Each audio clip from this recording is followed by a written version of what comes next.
saucy. A little lip chapstick action? Yes, sir. I could use that. Sharp move.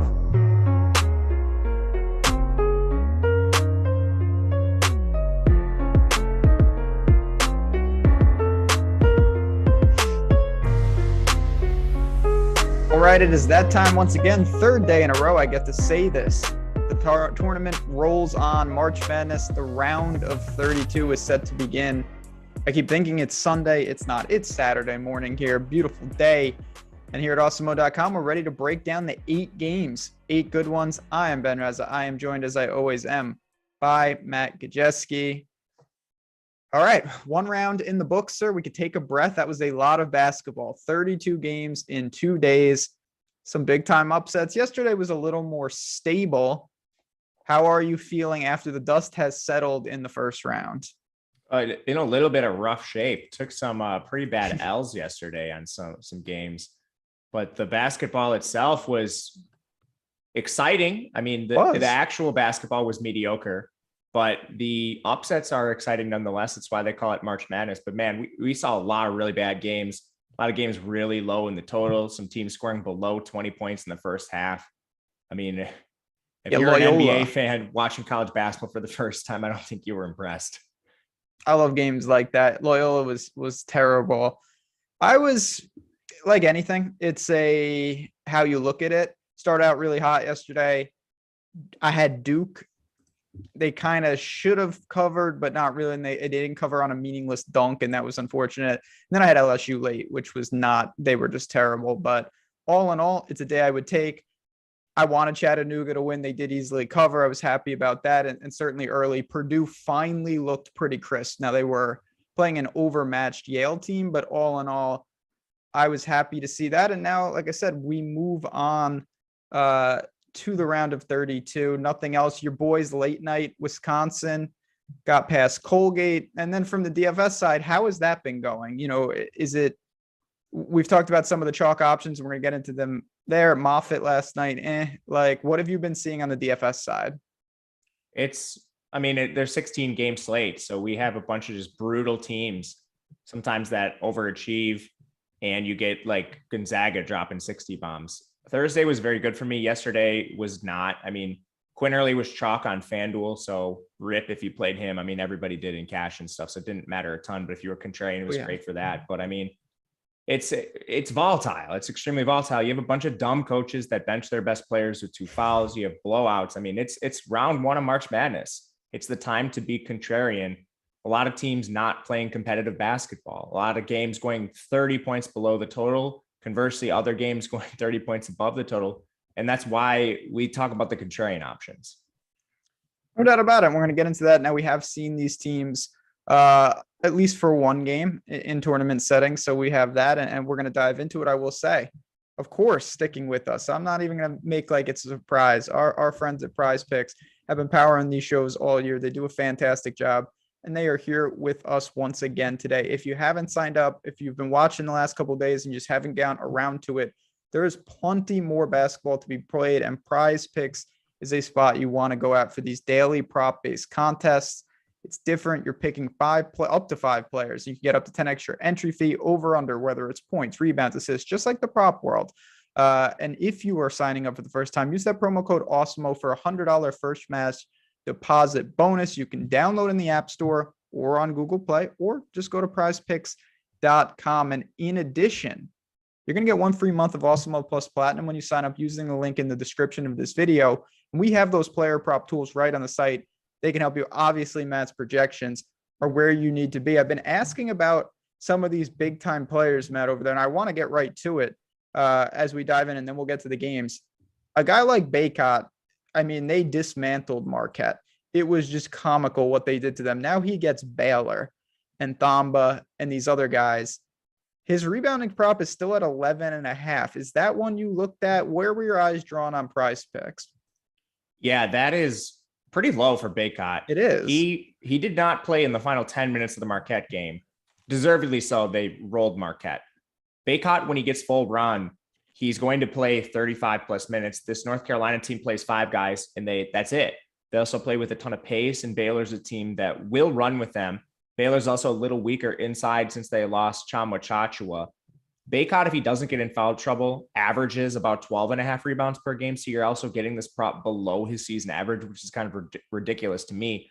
On the back end of our projections, with the minute increase he saw in the second half of the season and what he projects to see today, he is at 13.7 rebounds. So just a pretty stark value, in my opinion. I did not see that one, but yeah, I would hit that if you're playing on PrizePicks. Yeah, that was one again. It kind of stood out to me, and it's a little intimidating with the matchup, but barring foul trouble, and even with foul trouble, there's such a thin rotation for North Carolina. They're going to have to keep him on the floor, I think, if you want a shot. Now, there's some other places we can go. Obviously, you got the points, rebounds, assists. We do have, I want to just kind of ask you this. Do you ever mess around with like free throws made or 3-pointers made, or do you stick mostly to the things that are a little more, I would say, lower variance in terms of projectable? I don't with free throws. I don't project them for like they're in the back end of my projections, but I never reference them because they're just not a DFS stat and they're not available on most books. So it's like, I've never even seen free throws be offered before. Yeah, they've got a couple here. I'm not going to mess around with that. I want to ask you one more, and then we'll get to these throughout the games. I hit this in the first round, and it barely got there, to be honest. Kennedy Chandler's assists. It was at 3.5.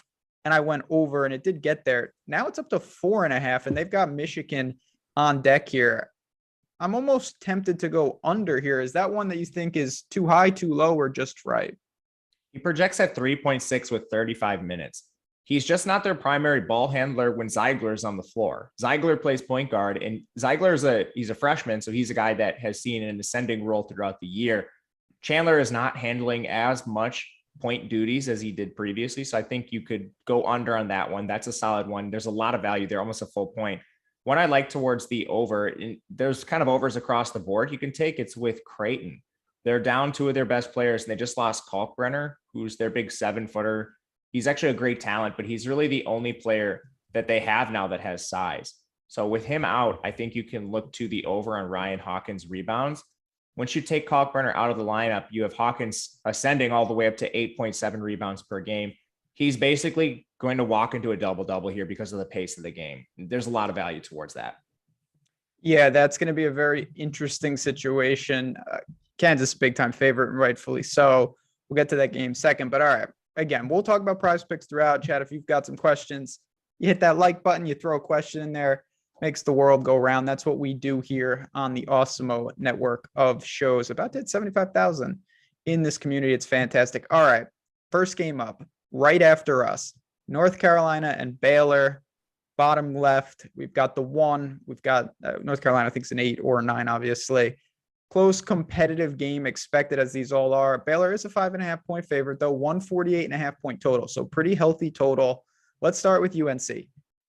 They absolutely destroyed Marquette. Their big-time players were watching late in the game. That's not going to happen here. You mentioned Bacot, Caleb Love, Leaky Black, Brady Manick, the Oklahoma transfer. What do you see from UNC going against a much different opponent? Yeah, big step up in competition. Baylor's a strong team. A lot of people discounted them late in the year, and they're still not as healthy as they could be, but they're much stronger on the interior than Marquette. When you look at things like 2-point defense, Baylor is a team that's close to the top 150. They're pretty good in rebounding. They're in the top 60 there. Their height's not great, but it's definitely better than Marquette's. They're just outside the top 50. And they do have guys that are athletic bigs. So when you talk about a team that's going to try to match up against North Carolina with Bacot and Manick, Baylor does a better job of that. This game is going to be fast. So that's something I certainly like for DFS. But from the betting side, I think you're buying a little low on Baylor here. And if anything goes wrong for North Carolina, we're talking foul trouble for one player, it's going to be a complete disaster for them. Baylor's much deeper than North Carolina at this point in the year, and they've played much better competition. So if you're betting it, I haven't yet because it's kind of been an unstable line. I'd like to take a better line on Baylor, and it's probably a really thin margin, but if you are, Baylor would be the side. For DFS, this is a very, very good game. We mentioned the tight rotation for North Carolina. You basically have 4 of the 5 starters coming out as supreme values, and it starts with Armando Bacot. We talked about him at the beginning of the show with PrizePicks. He's a walking double-double. It's literally his season average. He's averaging over 12 rebounds per game and is a 31% rebounding rate. Losing Tchamwa Tchatchoua is not great for Baylor, and they're definitely stronger inside than Marquette, but they still don't have a ton of size. Like Sohan comes off the bench for this team. Flo Thamba is not the most athletic big man. Baycott still should walk into a double-double at full minutes. Brady Manick, he just played amazing in the first game of the tournament against Marquette, shot lights out. He has fantastic rates, also playing every single minute. Caleb Love and RJ Davis are going to be the guards you want to target here. Love slightly better, but slightly more expensive. I think you play at least one player in North Carolina. My favorite's Baycott, but can't go wrong with any of the other options if you're trying to save salary. For Baylor, they're a little expensive. Their rotation has widened since they got back Flagler. And I mean, like James Akinjo, he's more expensive than everyone in North Carolina except Baycott. Kendall Brown, Flagler, Matt Mayer, these guys all split usage. So it's not a spot on DraftKings where I want to play them outside of tournaments. But we didn't talk a lot about FanDuel yesterday. We can talk about it here. Flagler is egregiously priced on FanDuel. He's 5,200. He's one of the best value plays on the board on that platform. You look, because you mentioned obviously Baycott, and I totally agree. And if he gets his full minutes, this is not a big that's like, well, he could push for 35, close to even 40 minutes at times. They really need him on the floor as much as possible. No doubt about it. Do you see yourself potentially going to some like mid-range salary relief with like a Leaky Black? He's been distributing a lot, kind of does a lot in the peripherals, not a prolific scorer by any stretch. 5,600, or is that just unnecessary? Yeah, he's just a wind sprinter. He's priced in the same range as the Creighton guys. We'll talk about Creighton, but that game just has so much value. There's no reason to play Leaky Black. Anything from a stacking standpoint, it obviously is an extremely healthy total near 150. Can you go to like Love and Baycott and bring it back with one of the Baylor guys, maybe even more than that? Or is it just too much salary that you'd be allocating? You can. The problem is there's other games with really good totals. So you're basically betting on them failing and the studs in those games failing if you're game stacking, because you have to allocate a lot of salary to Baylor. And Baylor's just a little overpriced on DraftKings. Love that idea on FanDuel. You can get some really good value pieces on that platform. But as we know, FanDuel is just generally a lot looser in terms of pricing. So I think the idea is solid. Wish the prices were better on the Baylor guys, but that's what we like about tournaments. If this game goes way over the total or hits overtime or something, you're going to want pieces on both sides. I think it's a great tournament option. Yeah, FanDuel lawless with their pricing. That's what they do. Final question. Baycott in cash? Yeah, I think so. Okay. You could go to Manic or something. Like you're going to have to decide probably between Chet and Baycott. I think Baycott's solid, and we'll get to Gonzaga, but Gonzaga has maybe the most mispriced player in the slate in Timmy. So that's the route I am taking, but I could see potentially just playing Chet over him if that's the way it goes. It's because you could get other guys in North Carolina. Manic, Davis, Love, all four are too cheap. Next game, big time spread, the biggest spread of the 8. Creighton, Kansas, Creighton, miracle, an actual miracle. I don't know what San Diego State was doing. Matt Bradley should have won the game, even though it never should have even got there. Creighton won the battle, but as you mentioned, Kalkbrenner, they only play. I mean, how deep is this rotation? They used like 6 guys in round 1. They have 6 scholarship players. Well, so that's going to be a big problem. But from a DFS standpoint, I assume that you're going to be telling us that guys like Hawkins and O'Connell will not be leaving the floor, basically. Yeah, absolutely. To your point on the San Diego State game, shot quality had that 72-69, 74% chance of San Diego State winning that game based on the shots that were taken in that contest. A really tough break for them. They should be playing Kansas here, but upsets occur. It's what we love about March Madness.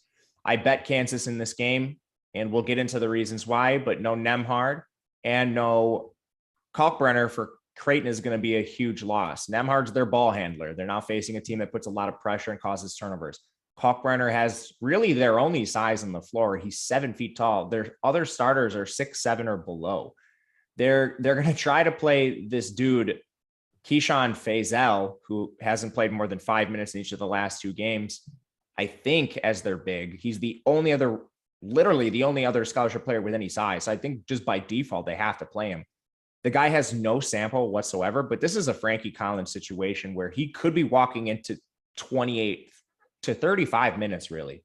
And if he sees even 20, he's going to be the best value play in the slate. So Keyshawn Faisal, lock him. Don't think twice about it. We saw on Thursday, too few people played Frankie Collins, and you benefited just from locking him. So that's my approach there.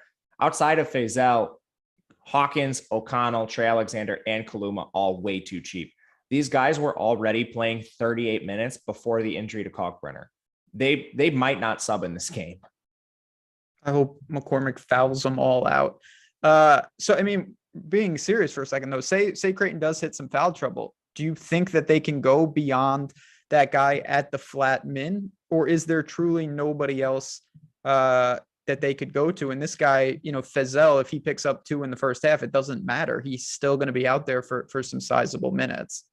Like if he fouls out, they'll have to play other guys. Like they'll play Modestus playing Claris at that point. But I mean, he's not going to play any minutes if the game's competitive and if there's no fouls.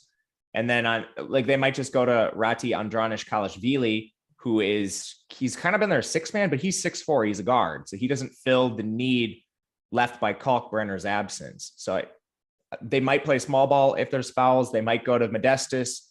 If they get in foul trouble, it's going to be a complete disaster, which is why I bet Kansas. Like, again, there's just so many. Kansas is the better team to begin with. They're 18th in offensive efficiency. Creighton's to 11th. Defensive efficiency and rebounding both suit Kansas here. There's really no advantage to this Creighton team here. And now they're just battling. Really, they have the least depth of any team left in the tournament. Any issues whatsoever, it's a disaster. I can't wait to see it. I also do lean to Kansas. Oh, look who's here. Back from vacation and fresh off taking down a nice little tournament yesterday is Nolan Kelly in chat. And he asks, how many Blue Jays is too many Blue Jays? I mean, in cash, are you looking at least 2 Creighton players? Do you think that works well? How many pieces fit here? I think you could go up to 3. You need at least 2. Okay, there you go. And that includes one of them being the flat 3K guy, right? Yeah, I think he's a must. On the other side, you've got Abaji, you got Braun. Obviously, McCormick's going to cause some problems on the inside. Lightfoot played a couple minutes. I don't think we need to talk about him. So what do we do with Kansas? Are they priced more to the premium? Is this a spot we want to attack against, a team that's out of depth? How do you approach the sizable favorite here and what I think is a pretty good matchup? Yeah, it should be a good matchup just based on the depth that they have versus what Creighton's going to put out there. But the total is still 140. Kansas has an amazing implied team total. They're very expensive. Agbaji's 8K, and for as good of a real life player as he is, he's very scoring dependent for DFS. So at 8K, the peripherals just aren't there for him. You could play Brady Manick, who has peripherals like as many as you could imagine for 900 less. Christian Brown's the same thing. You're getting decent peripherals with him, but he doesn't have any rates above 17%, that shot rate, rebound rate, or assist rate in the last 3. He's just ceding so much usage to Agbaji. And early in the year, Brown benefited from Jalen Wilson playing a rotation role. He's now playing 30 plus minutes in competitive games. Big Dave McCormick is the most volatile player on the entire slate. I believe he has the 4th best rebounding rate in the country, but he's such a donkey on the floor that he either fouls out or gets benched. And I think Mitch Lightfoot being hurt helps him. Lightfoot did play in their most recent game, but he's not 100%. So I think you continue to see limited minutes for Lightfoot until the games get hyper competitive. That kind of just forces Dave McCormick into better minutes, and he's going to be an excellent GPP play for that reason, just an amazing rebounder. Remy continues to see his workload increase, but I still don't think we see 30 minutes for Remy here. That's probably something they leave to one of their later games. And Remy's now priced up at 5.4. We loved playing him in the 20 to 25 minute role when he was 3.4K, even up to like 4.2K, but at 5.4, you pay $300 extra, you get Trey Alexander and Arthur Kaluma, who aren't coming off the floor. So Remy's just a little bit expensive for me. McCormick's rebounding prop on PrizePicks sits at 8.5. You mentioned the volatility just based on his own play. Do you lean there? Are you willing to go over? Or do you say, you know what, Braun can rebound, Wilson can rebound, even Abaji certainly could rebound, not getting there?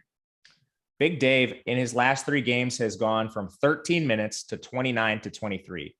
I wouldn't touch any prop for Dave McCormick in any game.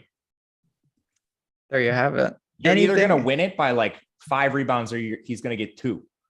I do completely agree there. This is a guy, and it's not the best example with college, but like a lot of times in the NBA and all the tools we have on OddsShopper are great at identifying this.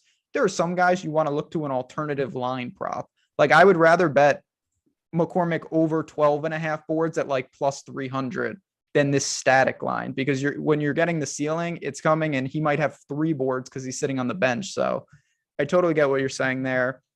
Anything else from a value standpoint? I mean, do we need to dig into anything else from KU?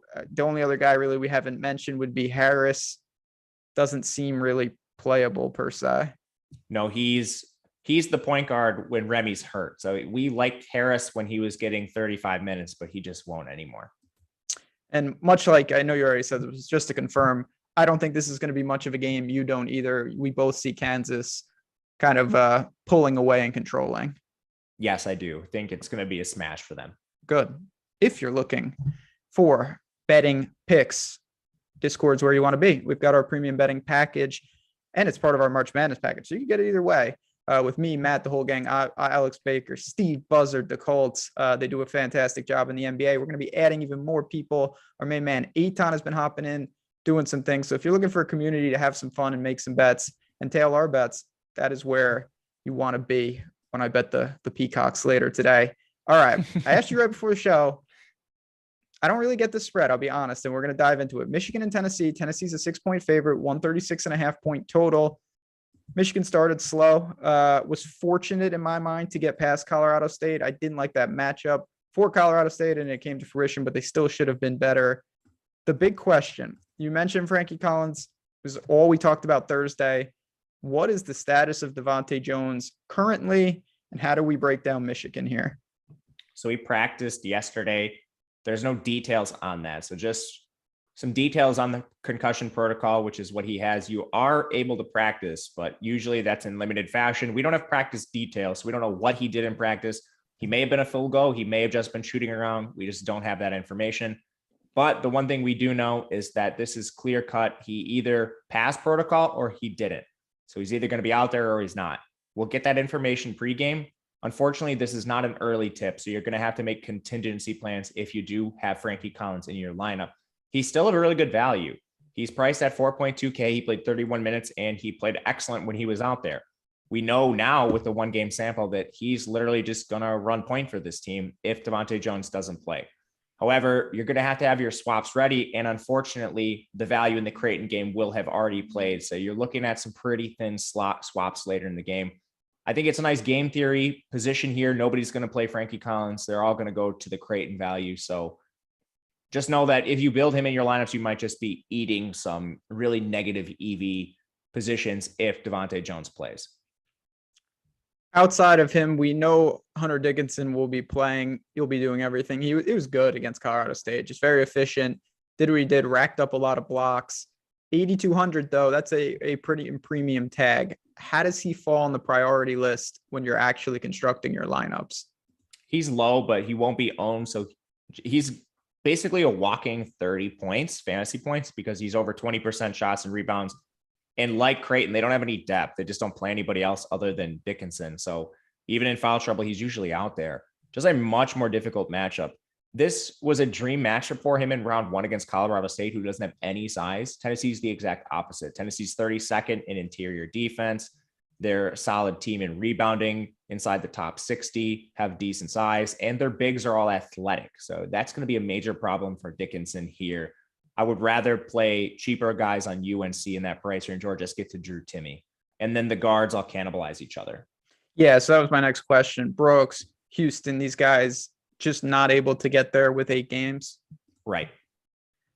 All right. On the other side, Tennessee, I mean, Longwood didn't really have a chance. It got out of hand quickly. The Lancers, they had some serious issues. Kennedy Chandler and co were doing whatever they wanted. Ziegler, you've mentioned to me that he's been coming in and certainly distributing. So how does this team, how are they constructed? Because from me looking at them, having seen them play a lot, it's a little tough to prioritize from a DFS standpoint what they're doing, and even the pricing. You've got 3 guys at 7, a handful at 5, and then everyone else, super cheap. Is there a priority on Tennessee, or are they kind of an indifferent team to you? I will say way better plays on FanDuel, way better over there. Their projections actually really stand out on that platform. So I'm probably just locking Kennedy Chandler on FanDuel. DraftKings, they're kind of in the same tier as the Baylor guys, where they do have solid usage. It's just they don't have a usage monster, and it's a little expensive. Josiah Jordan-James, Kennedy Chandler, and Vescovy are all above 7K. You're making tough decisions up there. Like if you pay a little bit less, you're going to get 35 plus minutes from Creighton. You pay a little bit more, you're going to get 35 plus minutes and an amazing team total from North Carolina or Gonzaga. So they're kind of just contrarian GPP plays. And unlike the Baylor game, this isn't one we really want to stack. It is a 136.5 total. Michigan's implied team totals right at 65 and Tennessee 61. And for your reference, we have a Memphis team later in the slate who's a 10-point underdog. They have a better implied team total than Tennessee here. So these are just contrarian plays, and I'm probably limiting it to one player on Tennessee if I'm even getting there. From the game, more on the betting side, Tennessee is a 6-point favorite. I think they're going to win this game. I would lean to them even laying the points. I think they're a fine parlay piece on a money line. How do you see it going? I mean, do you see it being competitive? Obviously, Michigan shows they can play with anyone, but I think Tennessee's defense is going to cause a lot of problems, particularly in the front court, where I really trust them. Yeah, for betting, I haven't bet this game. I like Tennessee. I personally think Devontae Jones plays. I'm not a doctor, so don't take this as advice, but I am waiting for potential news that Devontae Jones is active and then hoping this goes to a -5, a -4.5. That's fair. That's my theory on the play. Again, I'm a dummy sometimes, so don't necessarily listen to that. I mean, I got the stethoscope. Well, I used to have a stethoscope on the wall right behind me. Is it that big of a? I mean, I think this is kind of what you're implying. I mean, Collins was so good, even though Jones is a hell of a player. Like I don't think it is that big of a deal from the Tennessee side. Like Michigan's going to have an effective point guard in there. And I think Tennessee will handle regardless of who is in there. Tennessee creates a lot of turnovers. So it's a tough matchup for whoever's handling the ball. They play amazing defense, this Tennessee team. Yeah, they do. But I think like you just see these lines move quickly and maybe it's an overreaction and then it comes back to a 5.5. But I think if that news comes out, you can grab a better line at least, which is why I'm waiting. But you also run the risk of, maybe Devontae Jones is ruled out and this goes to -7. So it goes both ways. Yeah, that is true. I think it's kind of hedged in with the unknown right now. All right, a couple questions, more generic than anything. Premium Mender. Guy's got a badge. Mr. Glenn Smith said, how efficient is CBB pricing? Like, we've talked a lot in college football streets and we don't do as many college basketball shows. Generally, do you see pricing as wildly inefficient or during tournament time or most of these guys where you think they should be? DraftKings is a lot better for FanDuel, but there's definitely inefficiencies. Gonzaga and UNC are too cheap today. Creighton's too cheap. That's just because of injuries. And then some other teams that have pretty good players just aren't in the best matchup. So like Baylor and Tennessee, they're a little expensive for what we're expecting for them. At this time of year, it's a lot more efficient than what we saw in the beginning of the year. If you're looking for just complete inefficiencies, you got to play this in November. Yeah, those are the times. Which bigs do you like paying up for on FanDuel? So you mentioned there's some soft pricing. You're going to be able to load up. Are you going to Baycock? Are you looking at some of the guys we haven't talked about, maybe Chet or whatnot? Is there a guy that stands out? Let me look at my lineup. I'm actually playing more on FanDuel today, but I forgot who I played. Oh, you can play Flagler as a big. Okay. There you go. Okay. So you definitely want to prioritize the studs like Baycott and Timmy, I think are very easy over there. But then you just have way more value plays. Flagler, you can use as a forward. He's egregiously priced. Kaluma, and I mean, if you want to play a different Creighton big, I don't think it really matters. Those guys are pretty easy to get to over there. There you go. Anything else from this Michigan-Tennessee game? Again, keep the status. Be ready to react no matter what you do on Jones. I like Tennessee in the betting markets. Anything else from you? I don't think so. If you're playing the afternoon slate, I think this is going to be a huge piece of news without Creighton there. Spiders knocked off gutless Iowa. They get gutless Providence. So they should just be ready to roll here. This is going to be a competitive game. 3-point spread. The Friars are a favorite, 134.5. We've talked a lot. You've said Richmond, their entire team is a bunch of 30-year-olds. They're all old and experienced, but there's just a lot of guys. So did you learn anything in that first round that's going to change what you do to Gilliard and Burton and Golden? And they just have a lot of personnel. How do you go about attacking a team like this in a game that I think could be somewhat methodical, pedestrian total? Yeah, I mean, I love to look at the shot quality metrics. Unfortunately, here, there was no chance of me covering the spread with this Iowa team. But you look at how Richmond played, they definitely overachieved compared to what we thought they were going to put out on the court. And this is something they've been doing even in their conference tournaments. I mean, this team finished sixth in the A10.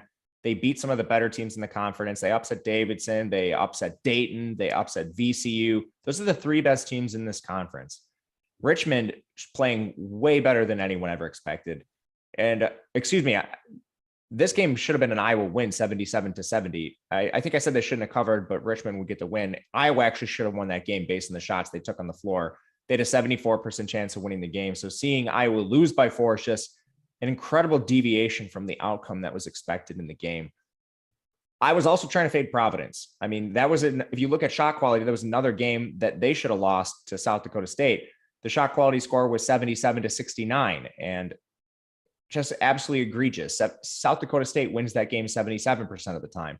So unfortunately, we didn't get either of the better teams in that matchup to win. And we have two, I'm going to call them lame ducks moving forward. They're not really live to win anything, but they're facing each other here. And the spread indicates it. Like Providence finished first in the Big East, but they're 2.5-point favorites against this bad Richmond team. Tells you what Providence is moving forward too.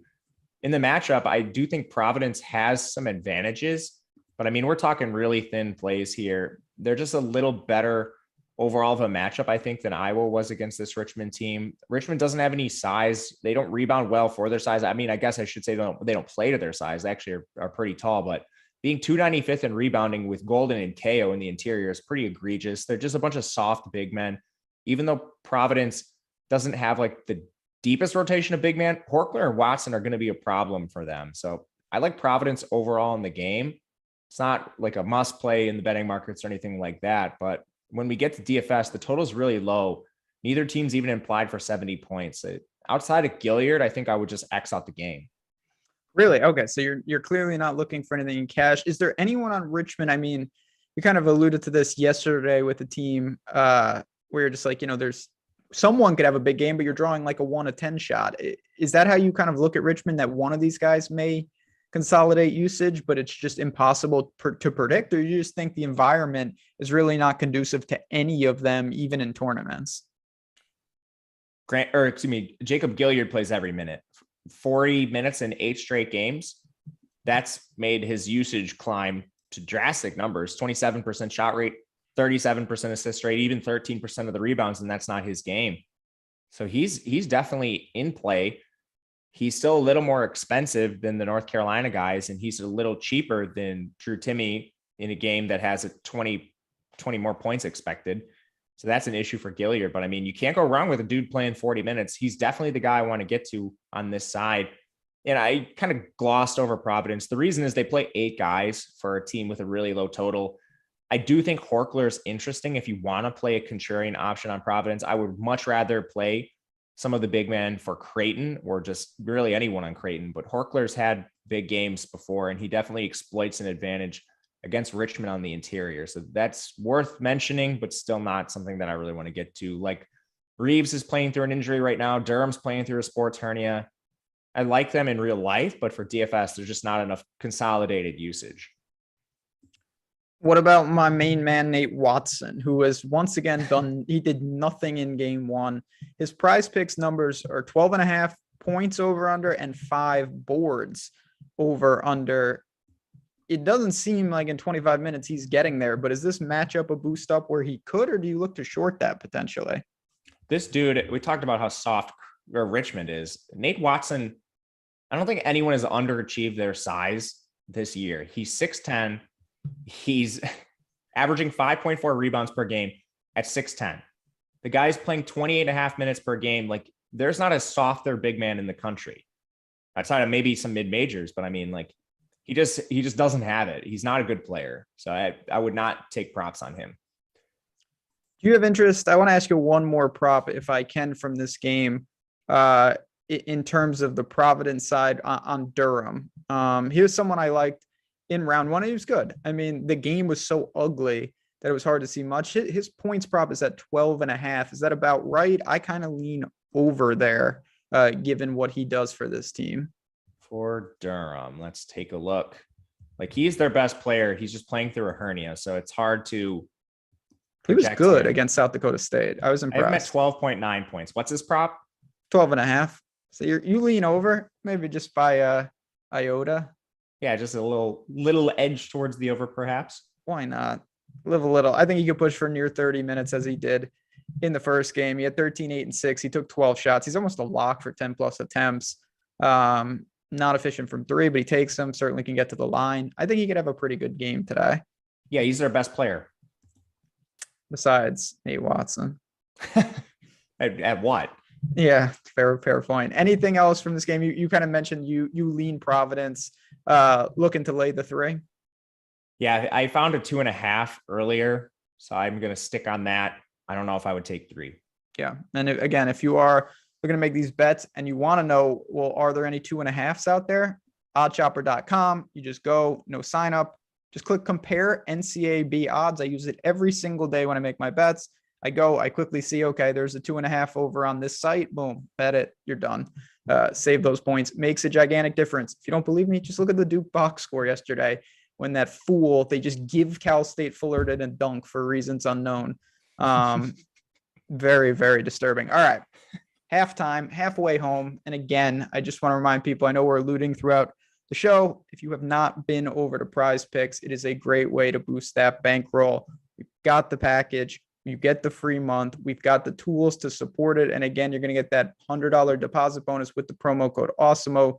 Use the link in the description. If you have any trouble, and I do want to just say this in general, so we have questions all the time. We have the best support team in the business. If you ever have questions about anything, support@awesemo.com. Just email them. They do a great job and they will take care of you, answer all the things as I spew nonsense. Because if you don't know what I'm saying or I'm not explaining it correctly, they will help you. But Stream Elements, who I think took over for Nightbot, they've got you covered in chat. You went to Cal State Fullerton, Carlos, friend of the show. There you go. Your alma mater covered yesterday to my detriment. All right. To me, these next 4 games are much better than the first 4 that we talked about. And we're going to dive in now. Game of the day for me, St. Mary's and UCLA. It should be St. Mary's and Akron. It's not, for reasons unknown. UCLA is a 2.5 point favorite, 126 point total. So that is pretty low.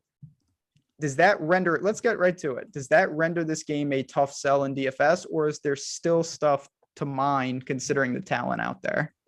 It's a pretty tough sell for DFS overall.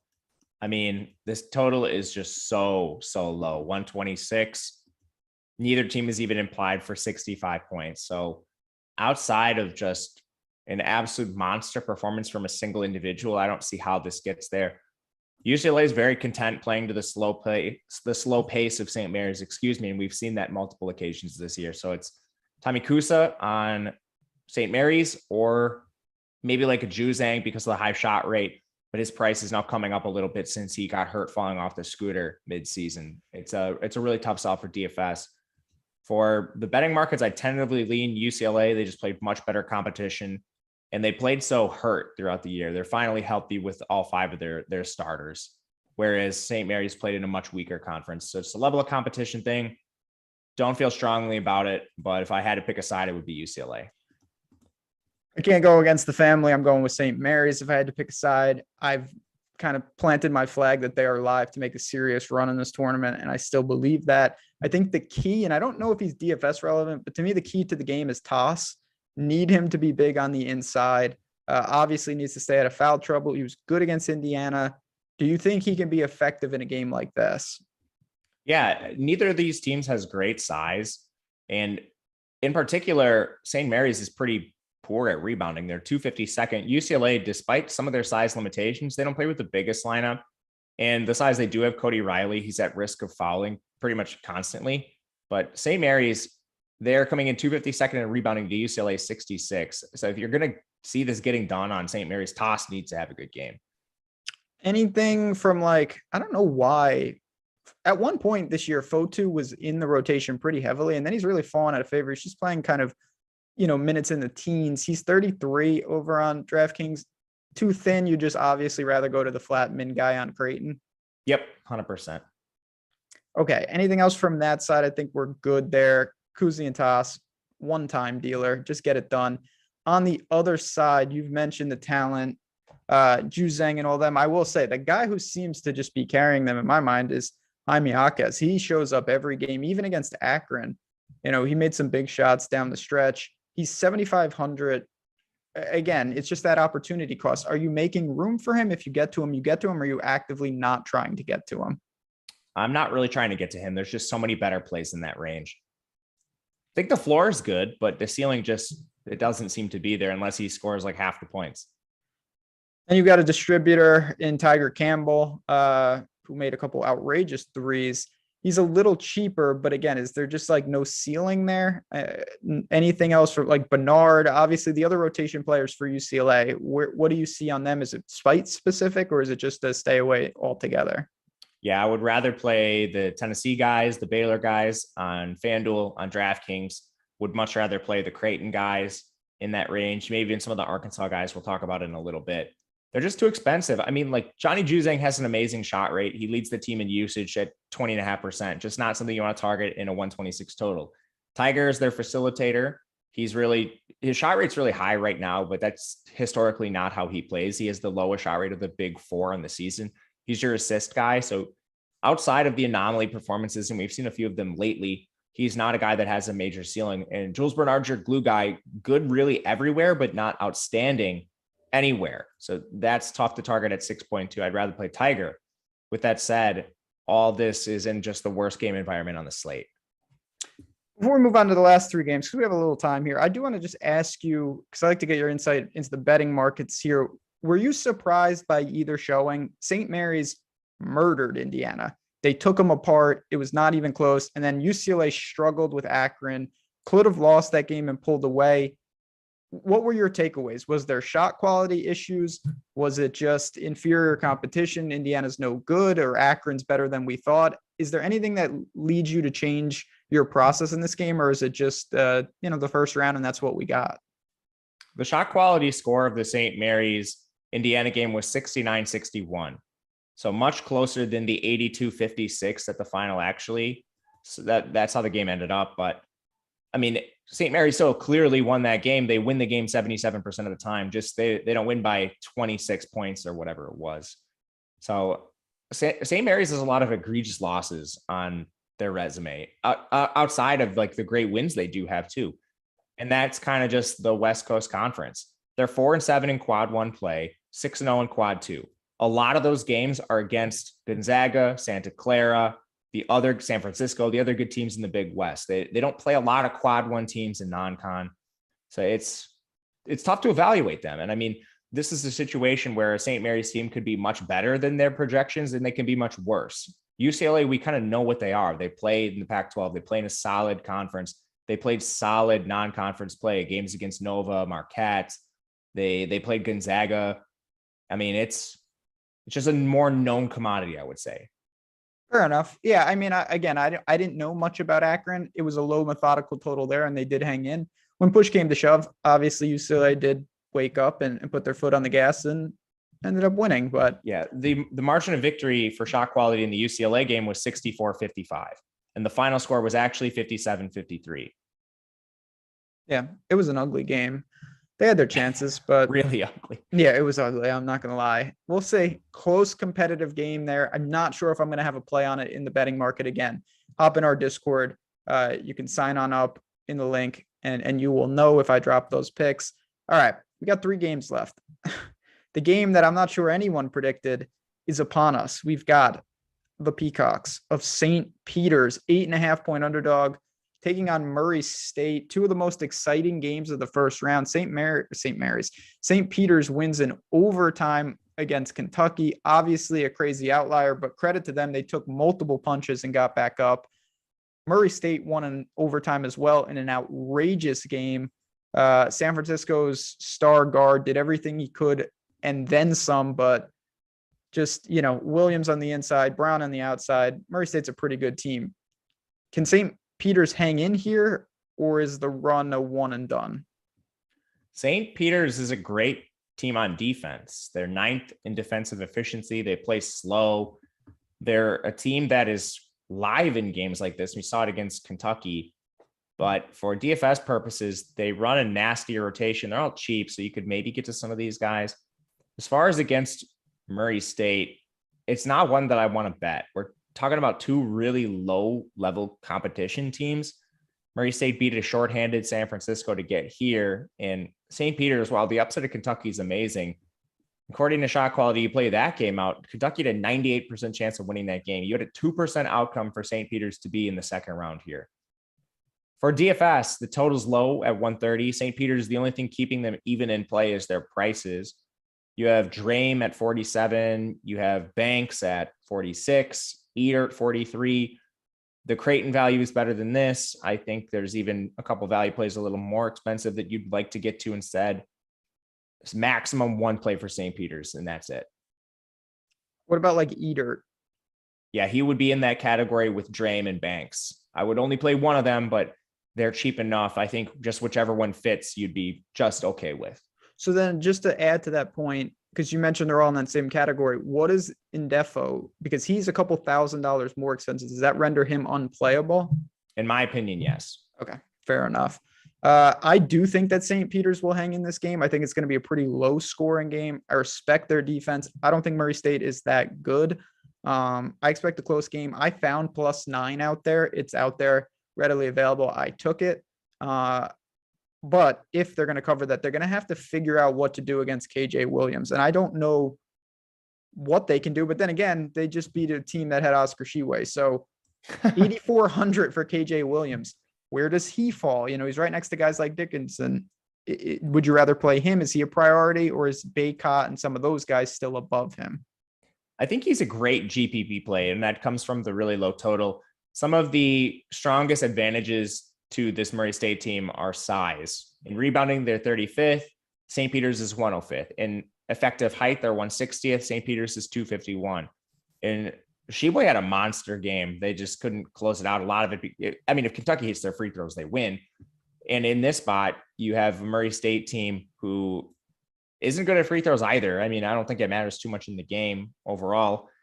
But you talk about advantages in the paint. Murray State has them, and KJ Williams is their 6'10", do-it-all big man. So he's the guy you'd want to play for this team if you do get to one. What about a guy like Justice Hill? Didn't come off the floor, played a boatload of minutes, but the price is up. Tevin Brown is pretty expensive. Then you get like Hannibal Burns, the peripherals.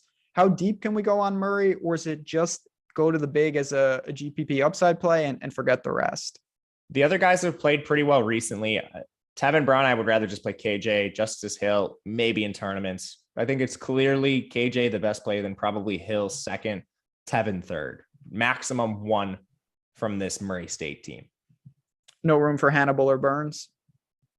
Probably not. Just not enough ceiling compared to the Creighton guys.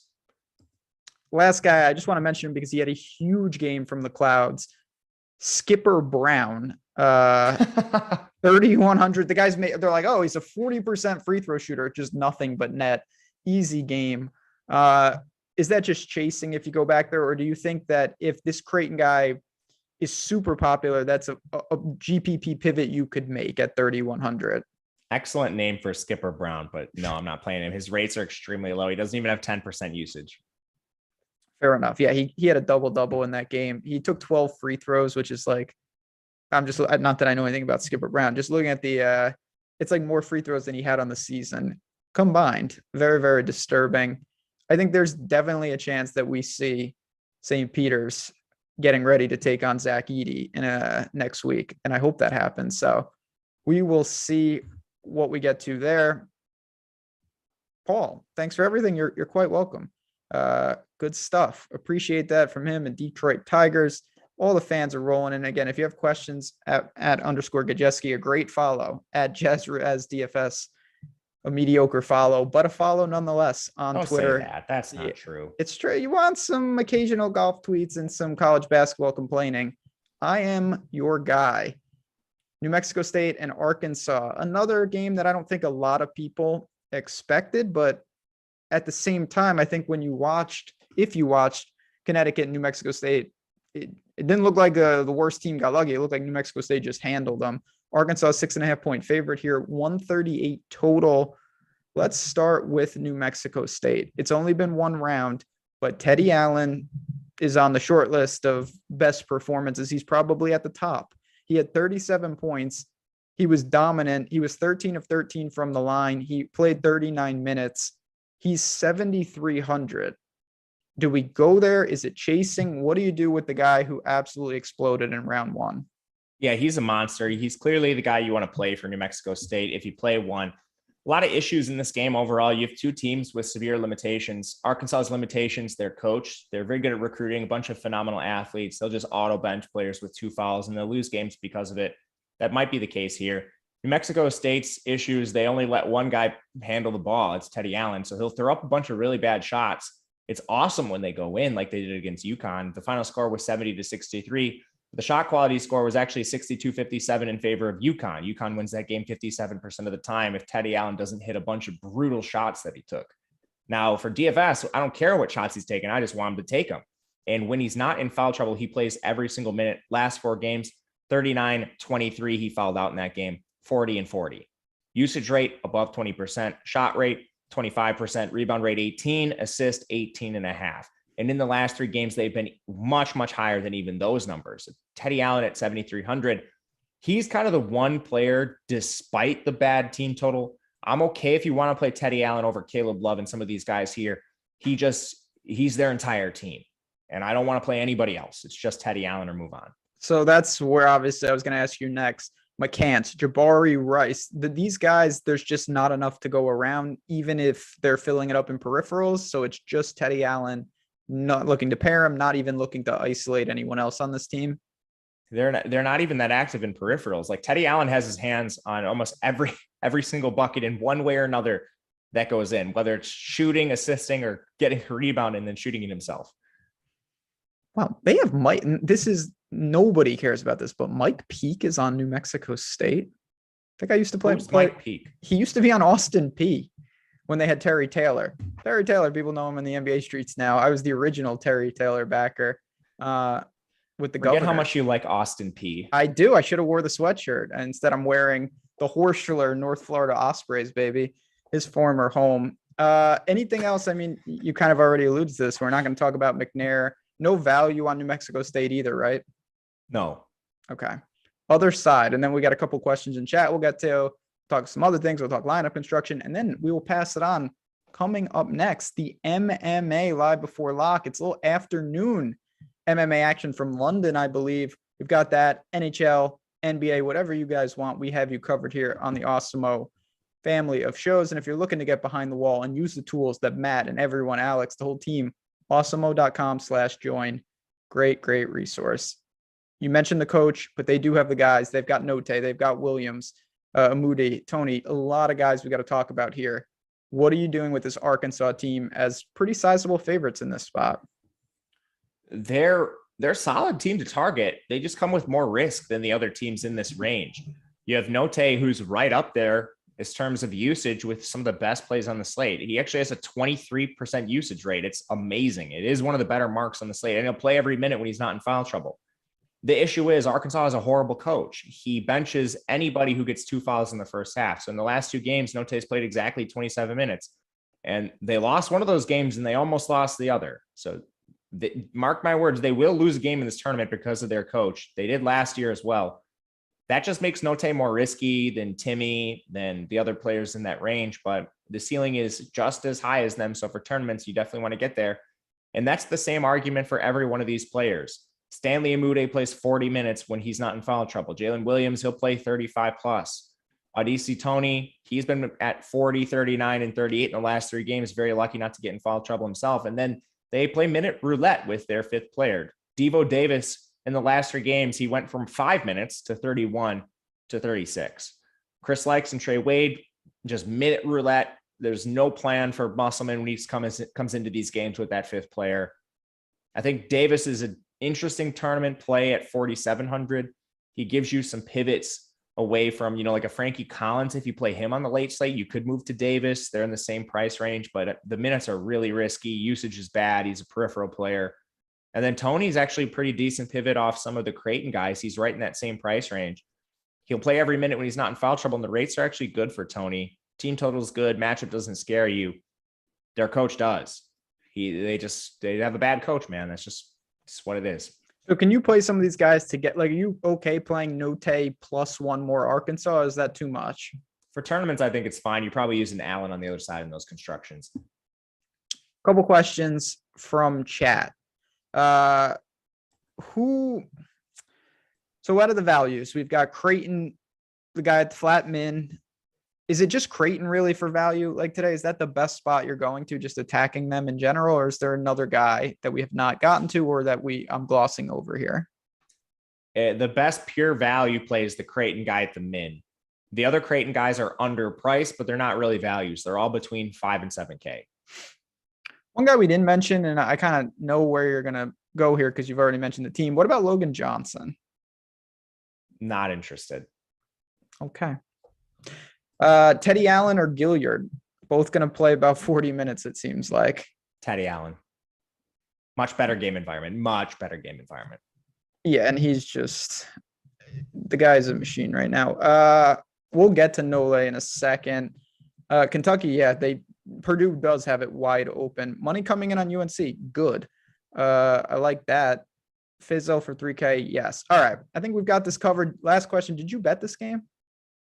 No, I did not. I really want to bet Arkansas, but their coach is just so bad. You're playing with fire. I'm not really there either. I'm not even going to pretend. I'm just not going to bet this. I want to so badly. I'm not messing around with Arkansas. I want to bet this. Slim Hawkins over 6.5 boards. I'm okay with that. They've got serious issues in the interior. 6.5. Where did you find 6.5? I don't know. You got to ask Slim. Maybe he's got access to what we're dealing with. Let's go. It's at 8.5 on my book.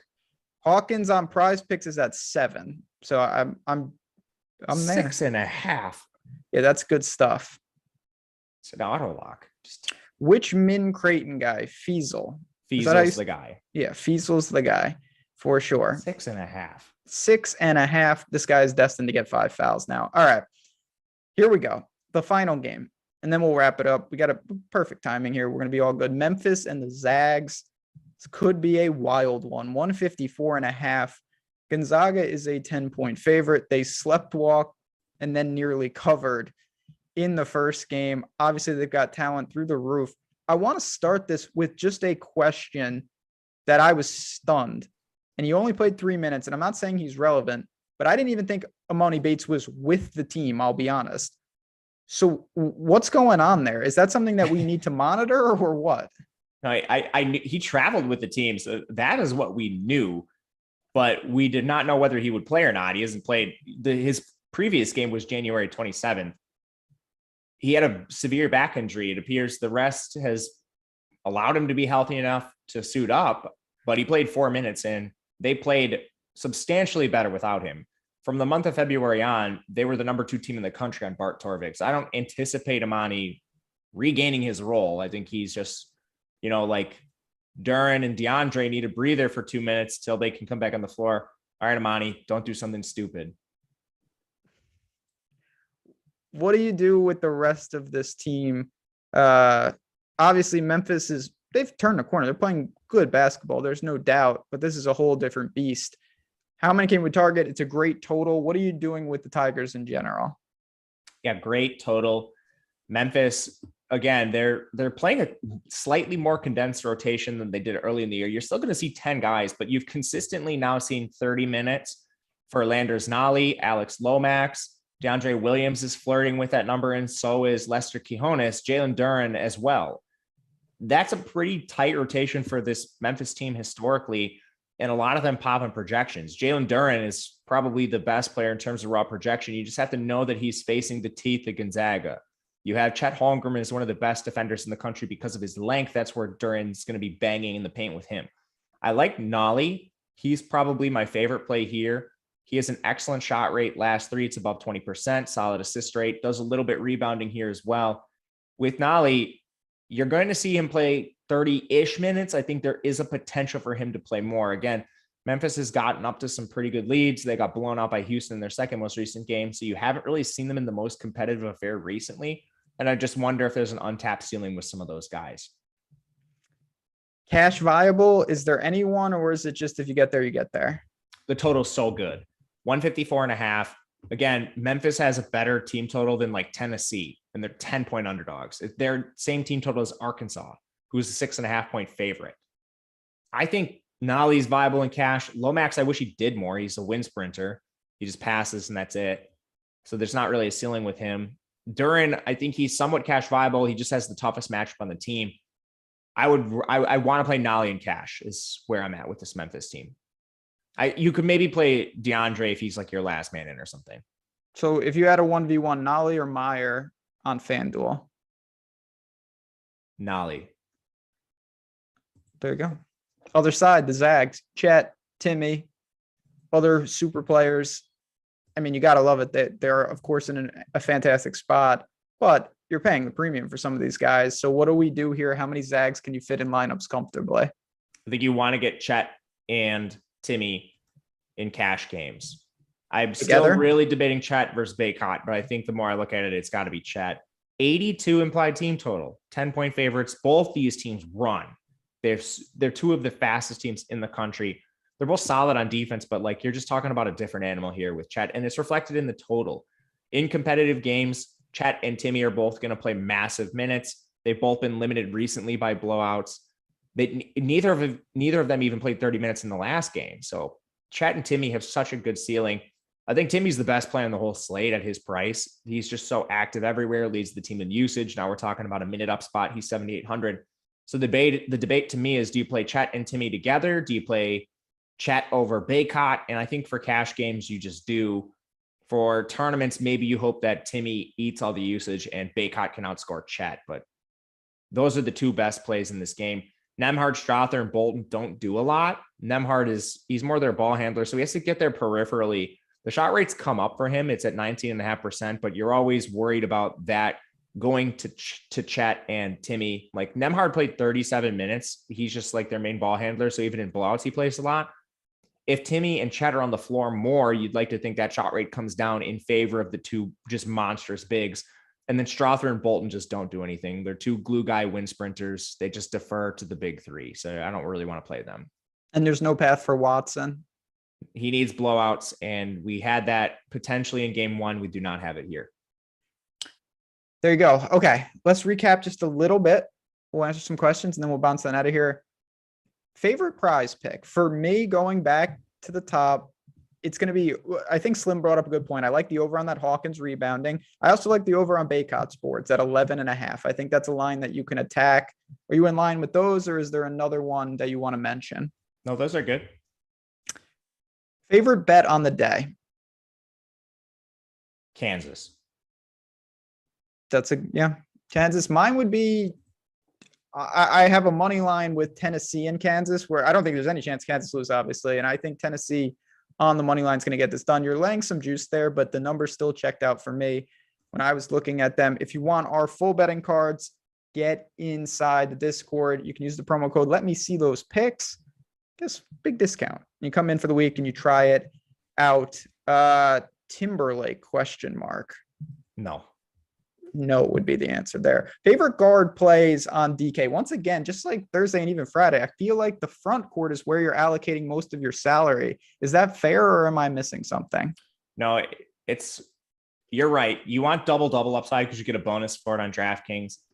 Forwards far more likely to get doubles with their rebounding. You very rarely get assist doubles. So you just have a higher ceiling with the big forwards. Favorite guard plays today. I mean, it's still a pretty decent slate. I think there's a lot of value at guard. Caleb Love stands out. RJ Davis is a little bit cheaper.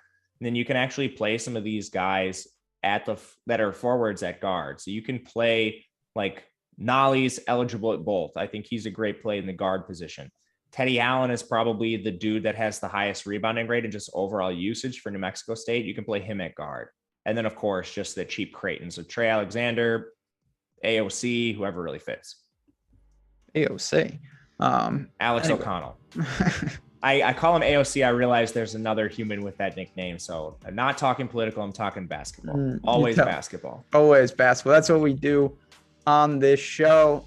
Do you need a run? So like Creighton is obviously going to be a very popular team. You're going to jam a couple of them on a lot of lineups.